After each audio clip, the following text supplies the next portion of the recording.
Hello friends, आवाम welcome to all of you in my YouTube channel Akhilesh Education Centre. This is Akhilesh Kumar. आप सभी का स्वागत है हमारे YouTube channel Akhilesh Education Centre पर। दोस्तों, आज हम लोग क्लास 9th में गुरुत्वाकर्षण यानी ग्रेविटेशन नामक चैप्टर को स्टार्ट करने वाले हैं और इसके बारे में विस्तार से पढ़ेंगे। तो आप लोग शुरू से लेकर अंत तक वीडियो में बने रहिए और आप लोगों को पूरा का पूरा वीडियो अच्छे से समझ में आएगा।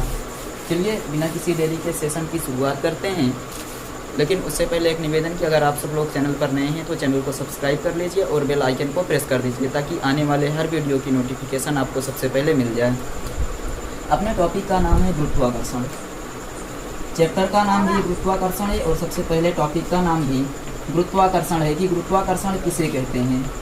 तो आप बताएंगे कि किन्हीं भी यदि हमारे पास दो पिंड ले लिए जाए, मान लीजिए हम दो पिंड लेते हैं जिनके द्रव्यमान क्रमशः m1 और m2 हैं और इनके बीच की जो दूरी है वो स्मॉल r है, तो इन दोनों द्रव्यमानों के बीच लगने वाले आकर्षण बल को गुरुत्वाकर्षण बल कहते हैं और इस घटना को गुरुत्वाकर्षण कहते हैं। गुरुत्वाकर्षण क्या होता है? तो दो पिंडों के मध्य लगने वाले आकर्षण बल को गुरुत्वाकर्षण बल कहते हैं और इस घटना को गुरुत्वाकर्षण कहते हैं। गुरुत्वाकर्षण दो पिंडों के मध्य लगने वाले आकर्षण बल को गुरुत्वाकर्षण बल कहते हैं और इस घटना को गुरुत्वाकर्षण कहते हैं। और ये याद रखिएगा कि ये जो गुरुत्वाकर्षण बल होता है ये सदैव कैसी प्रकृति का होता है? तो गुरुत्वाकर्षण बल सदैव आकर्षण बल होता है। यहाँ पर ये प्रतिकर्षण बल नहीं होता, गुरुत्वाकर्षण बल सदैव आकर्षण बल होता है। तो इसीलिए आप कहते हैं कि दो पिंडों के मध्य या दो द्रव्यमानों के मध्य लगने वाले आकर्षण बल को गुरुत्वाकर्षण बल कहते हैं और इस घटना को गुरुत्वाकर्षण कहते हैं या सदैव आकर्षण बल होता है। और यहाँ पर अब गुरुत्वाकर्षण के बाद न्यूटन ने अपना एक गुरुत्वाकर्षण का सार्वत्रिक नियम दिया था, उसको सीख लेते हैं कि गुरुत्वाकर्षण का सार्वत्रिक नियम क्या था। तो आप लिखेंगे यहाँ हेडिंग में न्यूटन के गुरुत्वाकर्षण का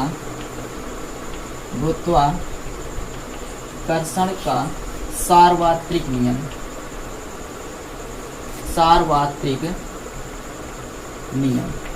न्यूटन के गुरुत्वाकर्षण का सार्वत्रिक नियम ये क्या होता है, किस प्रकार से हम इसको बताते हैं कि न्यूटन के गुरुत्वाकर्षण का सार्वत्रिक नियम। तो इसमें आप मानते हैं कि माना दो पिंड जिनके द्रव्यमान क्रमशः m1 और m2 हैं, माना दो पिंड जिनके द्रव्यमान क्रमशः m1 और m2 हैं तथा इनके बीच की दूरी स्मॉल r तथा इनके बीच लगने वाला आकर्षण बल F है। आकर्षण बल कैसा है? Capital F।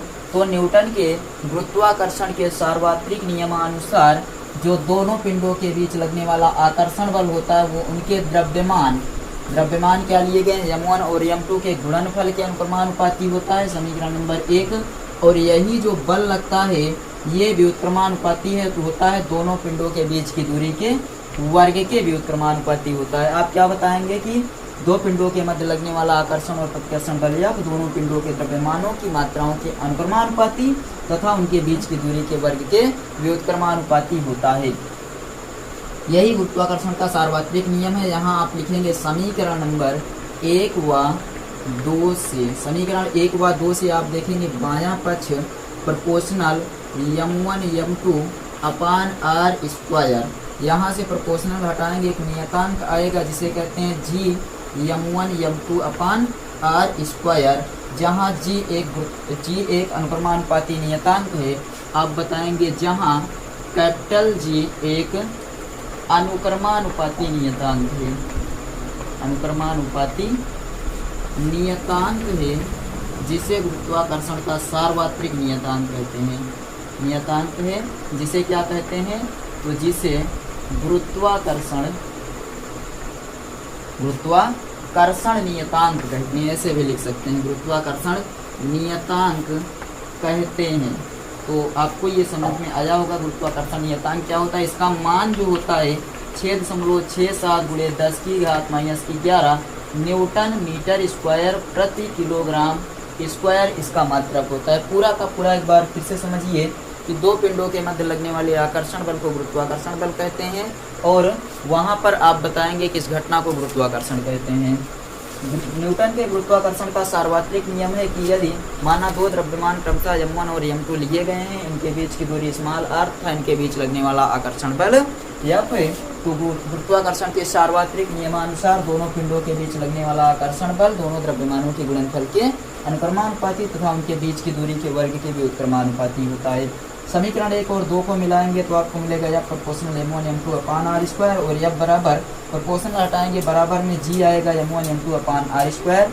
और g क्या है? एक नियतांक है जिसे गुरुत्वाकर्षण का सार्वत्रिक नियतांक कहते हैं। और इसका मान जो होता है वो आपका होता है 6.67 गुणे 10 की घात -11 न्यूटन मीटर स्क्वायर प्रति किलोग्राम स्क्वायर, ये इसका मात्रक है। तो इसको एक बार जल्दी से आप लोग स्क्रीनशॉट ले लीजिए इसका, और उसके बाद फिर हम लोग आगे बढ़ते हैं। अब जी के मात्रक का हम लोग निगमन करेंगे कि जी का मात्रक न्यूटन मीटर स्क्वायर प्रति किलोग्राम स्क्वायर कैसे आया। तो इसका एक बार स्क्रीनशॉट ले लीजिए, उसके बाद हम लोग स्टार्ट करते हैं आगे। तो आप अगली हेडिंग क्या लिखेंगे? ये गुरुत्वाकर्षण का सार्वत्रिक नियतांक हो गया। अब आप बताएंगे जी के मान का परिकलन करेंगे। आप यहाँ पर सबसे पहले मात्रक निकाल लीजिए, उसके बाद फिर हम लोग मान निकालेंगे। तो जी का मात्रक कैसे इतना आता है, यहाँ लिखेंगे जी के मात्रक का निगमन। जी क्या है? गुरुत्वाकर्षण का सार्वत्रिक नियतांक। तो जी के मात्रक का निगमन, हमें जी का मात्रक प्राप्त करना है। कैसे जी का मात्रक इतना आ गया? तो आप बताइए, आपको एक फार्मूला पढ़ाया गया F बराबर क्या होता है? जी m1 m2 अपान r स्क्वायर। तो यहाँ से जी चाहिए तो इधर गुणा कर दीजिए, आपका बन जाएगा F r स्क्वायर। ये दोनों नीचे आ जाएगा, m1 m2 बराबर कैपिटल जी हो गया। तो आप सबका मात्रक लिखेंगे, जी का मात्रक, जी का मात्रक बराबर F मतलब बल का मात्रक, तो लिखते हैं F का मात्रक, या ऐसे गुरुत्वाकर्षण नियतांक का मात्रक यहाँ लिख देते हैं हम बल का मात्रक, गुणे r क्या है? पिंडों के बीच की दूरी, तो दूरी का मात्रक और साथ ही साथ इसका वर्ग बटे दो द्रव्यमान है, तो यहाँ आप लिखेंगे द्रव्यमान का मात्रक, द्रव्यमान का मात्रक और फिर से गुणे द्रव्यमान का मात्रक। दो बार आप लिखेंगे। अब सबका मात्रक रख दीजिए। बल का मात्रक क्या होता है? तो बल का मात्रक आपका होता है न्यूटन, और दूरी का मात्रक होता है मीटर स्क्वायर, बटे लगा है, बटे लगाएंगे द्रव्यमान का मात्रक किलोग्राम, और इस वाले द्रव्यमान का मात्रक भी किलोग्राम। तो इस प्रकार आपका जो मात्रक निकल कर आ जाएगा वो होगा न्यूटन मीटर स्क्वायर प्रति किलोग्राम, और किलोग्राम है तो आपका किलोग्राम स्क्वायर हो जाएगा। ये मात्रक आपको समझ में आया या नहीं? पहले आप इस फार्मूले से जी का मान निकाल लेंगे। जी बराबर आपका F r square upon m1 m2 हो जाएगा, और जी का मात्रक लिखेंगे F का मात्रक, r स्क्वायर का मात्रक, m1 और m2 का मात्रक। बल का मात्रक होता है न्यूटन, r स्क्वायर का मात्रक मीटर स्क्वायर, और द्रव्यमान का मात्रक किलोग्राम। किलोग्राम मिलकर आपका बन गया किलोग्राम स्क्वायर, तो न्यूटन मीटर स्क्वायर प्रति किलोग्राम स्क्वायर हो जाएगा। अब आगे आप देख लीजिए, जी के मान का परिकलन हम लोग कर लेते हैं। अभी तक जी के मात्रक का निगमन हो गया, अब जी के मान का परिकलन आप लोग स्क्रीनशॉट लेते हुए चलिएगा। जी के मान का परिकलन, अब जी के मान का परिकलन करना है तो हमें फिर से क्या चाहिए? F जी बराबर F r square m1 m2।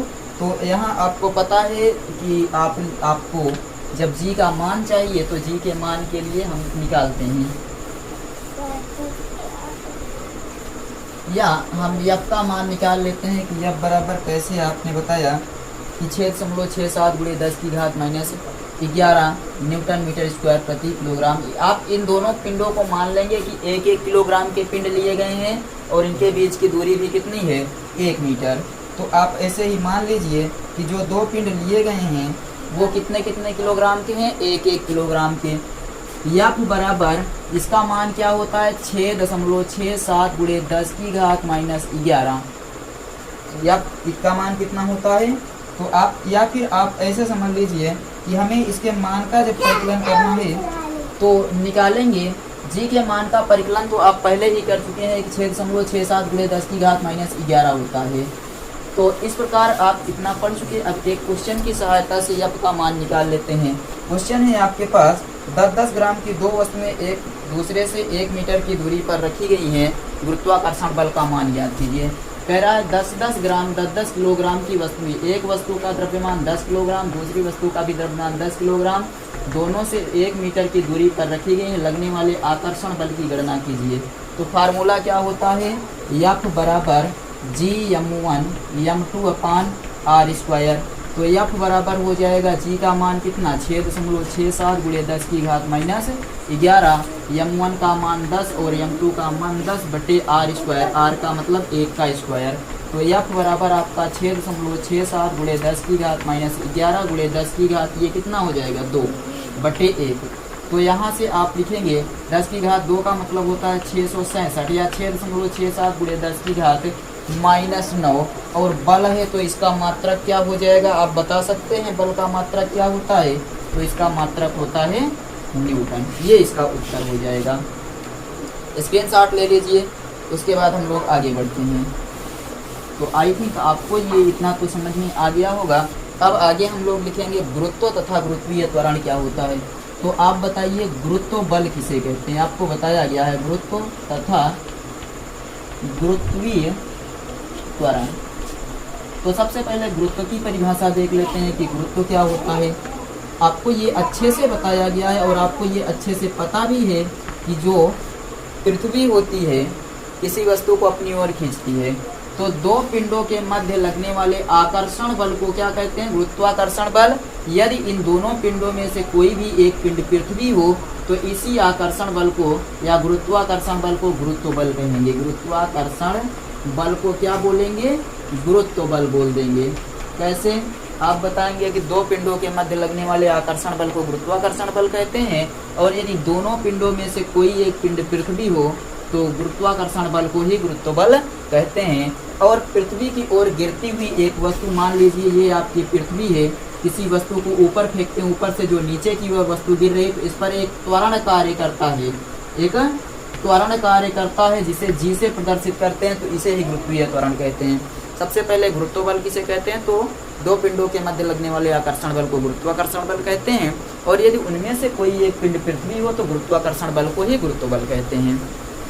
आगे गुरुत्वीय त्वरण किसे कहते हैं, तो पृथ्वी की नीचे की ओर गिरती हुई वस्तुओं पर एक त्वरण कार्य करता है, इसे गुरुत्वीय त्वरण कहते हैं, और गुरुत्वीय त्वरण को स्मॉल जी से प्रदर्शित करते हैं। बताइए ये समझ में आया। और इसका जो मान होता है स्मॉल जी का मान, वो 9.8 मीटर प्रति सेकेंड स्क्वायर होता है। गुरुत्वीय त्वरण का मान कितना होता है, 9.8 मीटर प्रति सेकेंड स्क्वायर होता है। चलिए अब आप लोग ये बताइए, ये पॉइंट समझ में आ गए या नहीं। तो गुरुत्वीय त्वरण जी का मान 9.8 मीटर प्रति सेकंड स्क्वायर, इसका परिकलन कर लेते हैं हम लोग, इसको नोट कर लीजिए। तो इसका परिकलन करते हैं कैसे, 9.8 मीटर प्रति सेकंड स्क्वायर आ जाता है गुरुत्वीय त्वरण का मान। तो चलिए अब आप लोग यहाँ पर लिखेंगे कि आपके पास मान लीजिए कोई एक द्रवपिंड है जिसका नाम P है और उसका द्रव्यमान m है। तो माना एक पिंड जिसका द्रव्यमान कितना है, m है, और पृथ्वी का द्रव्यमान ये स्मॉल m है, और पृथ्वी का द्रव्यमान जो लिया गया है वो कैपिटल me का मतलब होता है मास ऑफ अर्थ। और इनके बीच की जो दूरी ली गई है वो आप यहाँ बताएंगे कि पृथ्वी के केंद्र से दूरी ली गई है, इस पिंड तक के बीच की दूरी जो आपकी है वो स्मॉल r है। कितनी दूरी, r। तो आप बताएंगे कि माना कोई पिंड जिसका द्रव्यमान स्मॉल m है तथा पृथ्वी का द्रव्यमान कैपिटल me है, और पृथ्वी के केंद्र से लेकर दूसरे पिंड तक के बीच की दूरी r है। तो दो पिंडों के बीच लगने वाले आकर्षण बल का फार्मूला F बराबर आपका होता है G, m1 के स्थान पर पृथ्वी का द्रव्यमान me और अपान m और r स्क्वायर। इतना समझ में आ गया। और उसके बाद अब आप क्या करेंगे, एक चीज़ और पता है कि F बराबर mg होता है, भार बल F बराबर mg। तो यहाँ से यदि आप निकालें g बराबर स्मॉल g बराबर क्या हो जाएगा, F बाई m होगा। F का मान समीकरण 1 से रख दीजिए। तो F का मान रखते हैं तो g बराबर आपका आ जाएगा capital G me small m अपान r स्क्वायर, और इसके बाद ये m से m कट गया, कैपिटल स्मॉल g बराबर आ गया कैपिटल G me अपान r square. Capital G me अपान r स्क्वायर प्राप्त हो गया। अब इसके बाद चित्र के को मिटाकर हम लोग आगे देखते हैं। अब मान लीजिए ये आपका एक समीकरण प्राप्त हो गया है स्मॉल g बराबर। अब यदि पृथ्वी तल से पिंड की h ऊंचाई हो, यानी कि जो पृथ्वी तल से इस पिंड की ऊंचाई कितनी ली गई हो, h ऊंचाई ली गई हो यहाँ से पृथ्वी तल से। अभी हम लोग केंद्र से ले रहे थे अब ले रहे हैं पृथ्वी तल से h ऊंचाई ली गई हो तो पृथ्वी की औसत त्रिज्या कितनी होती है, RE, रेडियस ऑन अर्थ। पृथ्वी की त्रिज्या मान लेंगे RE, तो आपका हो जाएगा जो स्मॉल r है, यहाँ पर जो स्मॉल r है वो आपका कैपिटल RE प्लस h हो जाएगा, क्योंकि इसकी त्रिज्या RE और ये h ऊंचाई पर रखा है, इसलिए RE प्लस h हो जाएगा। तो जब आप g निकालेंगे तो यहाँ से आपका कैपिटल G और उसके बाद ME अपान R स्क्वायर के स्थान पर क्या हो जाएगा, RE प्लस h का होल स्क्वायर। तो रख देते हैं RE प्लस h का होल स्क्वायर। ये कब के लिए है, तो ये पृथ्वी तल से, जब पृथ्वी की त्रिज्या आपने यहाँ पर माना था केंद्र से लेकर यहाँ तक की दूरी r थी, और आप मान रहे हैं केंद्र से लेकर यहाँ तक की दूरी RE है और ये h ऊंचाई पर रखा है, तो RE प्लस h हो जाएगा। ये g बराबर आपका समीकरण नंबर 2 आ गया। अब आप क्या करेंगे, समीकरण 1 और 2 से आप देखेंगे कि यहाँ पर g और g बराबर हैं। समीकरण 1 और 2 से आप ये भी कह सकते हैं कि जब पृथ्वी तल से h ऊंचाई पर हो तब फार्मूला ये हो जाएगा, और जब पृथ्वी तल से दूरी r पर हो तो आपका ये फार्मूला आ जाएगा। और यहाँ से अब हम लोग यहाँ सवाल लगाते हैं, इसके मान का परिकलन करते हैं। तो g का मान कितना होता है बताइए, यहाँ पर जो पृथ्वी के g गुरुत्वाकर्षण नियतांक का मान होता है, इस चीज़ को आप नोट कर लीजिए। तो आगे देखिए, g बराबर कैपिटल G का मान बताया गया 6.67 गुणे 10 की घात माइनस 11, और ME मास ऑन अर्थ या मास ऑफ अर्थ होता है 6 गुणे 10 की घात 24 किलोग्राम अपान R स्क्वायर। R का मतलब है कि ये जो दूरी ली गई है, पृथ्वी की त्रिज्या 6.4 गुणे 10 की घात 6, और इसका हमें क्या करना है, स्क्वायर करना है। जब आप इस पूरे को हल करेंगे तो आपका मान आ जाएगा 6.77 और उसके बाद मीटर प्रति सेकेंड स्क्वायर हो जाएगा। आप लोग हल कर लीजिएगा। ये स्मॉल g का मान है, तो इसे ही हम लोग लिखते हैं 6 ये आपका आ गया 6 ये 9 होगा यहाँ पर 9.77, और इसी को हम लोग लिखते हैं g बराबर 9.8 मीटर प्रति सेकेंड स्क्वायर। ये अप्रॉक्सीमेट होता है, यानी कि लगभग में 9.8 मीटर प्रति सेकेंड स्क्वायर। तो इसको नोट कर लीजिए, और ये आपका आ गया। और गुरुत्वीय त्वरण का मात्रक तो आपको बता ही दिया गया कि ये आपका इसका जो मात्रक होता है वो मीटर प्रति सेकंड स्क्वायर होता है। स्क्रीनशॉट ले लीजिए, आगे बाद में पढ़ते रहिएगा। इसके आगे बढ़ते हैं, स्मॉल जी और कैपिटल जी में अंतर देख लेते हैं। एक तरफ आप लिखेंगे स्मॉल जी और एक तरफ लिखेंगे कैपिटल जी। तो स्मॉल जी और कैपिटल जी में अंतर, स्मॉल जी क्या है, गुरुत्वीय त्वरण है, कैपिटल जी क्या है, गुरुत्वाकर्षण नियतांक है। तो सबसे पहले इसका मान लिख लेंगे। स्मॉल जी का मान 9.8 होता है मीटर प्रति सेकंड स्क्वायर। कैपिटल जी का मान कितना होता है, तो 6.67 गुणे 10 की घात -11 न्यूटन मीटर स्क्वायर प्रति किलोग्राम स्क्वायर। दूसरा इसमें मात्रक लिख लेंगे। इसका मात्रक आपका मीटर प्रति सेकंड स्क्वायर होता है, और इसका जो मात्रक होता है वो न्यूटन मीटर स्क्वायर प्रति किलोग्राम स्क्वायर होता है। पहला तो मान में आपका अंतर है, दूसरा मात्रक में अंतर है, तीसरा आप लिखेंगे कि यहाँ पर इसे स्मॉल जी से प्रदर्शित करते हैं और इसको कैपिटल जी से प्रदर्शित करते हैं। ये भी समझ में आ गया होगा। चौथा अंतर देखते हैं। चौथा अंतर आप बताएंगे कि जी का मान अलग अलग स्थानों पर अलग अलग होता है। तो जी का मान क्या लिखेंगे, अलग अलग स्थानों पर अलग अलग होगा, स्थानों पर अलग अलग। और यहाँ पर जो कैपिटल जी का मान होता है वो प्रत्येक स्थान पर समान होता है, प्रत्येक स्थान पर समान होगा कैपिटल जी का मान। ये आपके 4 अंतर हो गए। और पांचवा यदि आप बताना चाहें तो बता देंगे कि ये एक सदिश राशि है। स्मॉल जी एक सदिश राशि है और कैपिटल जी जो आपकी है वो एक अदिश राशि है। तो ये दोनों में मूल अंतर होते हैं। मूल अंतर का मतलब कि यहाँ पर इसका मान 9.8 मीटर प्रति सेकंड स्क्वायर, इसका मान 6.67 गुणे 10 की घात -11 न्यूटन मीटर स्क्वायर प्रति किलोग्राम। इसका मात्रक मीटर प्रति सेकंड स्क्वायर, इसका मात्रक न्यूटन मीटर स्क्वायर प्रति किलोग्राम स्क्वायर। स्मॉल जी से प्रदर्शित करते हैं, कैपिटल जी से प्रदर्शित करते हैं। जी का मान अलग अलग स्थानों पर अलग अलग होगा, जी का मान प्रत्येक स्थान पर एक समान होगा। और यहाँ पर जी एक सदिश राशि है, कैपिटल जी एक अदिश राशि है। तो आप लोग अगली हेडिंग लिखिएगा द्रव्यमान तथा भार, और इस चीज़ को लिखकर छोड़ दीजिएगा। ये आपको अगले क्लास में बताएंगे। स्मॉल जी और कैपिटल जी आप डिफरेंस समझ चुके हैं। अब यहाँ पर हेडिंग लिखकर छोड़िएगा कि द्रव्यमान तथा भार क्या होता है। इसको हम लोग सीखेंगे अगली क्लास में। तब तक आप लोग पढ़ते रहिए, मिलते हैं अगली क्लास में।